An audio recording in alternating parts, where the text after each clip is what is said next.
ရှေးမတက်တော့တဲ့ခြေလမ်းရဲ့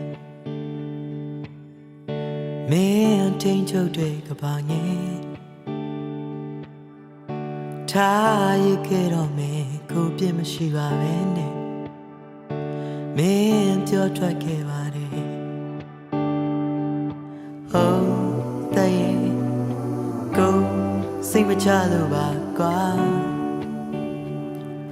ထွက်သွားဖို့အစီအစဉ်ကိုခဏလောက်နောက်ဆုံးလိုက်ပါလား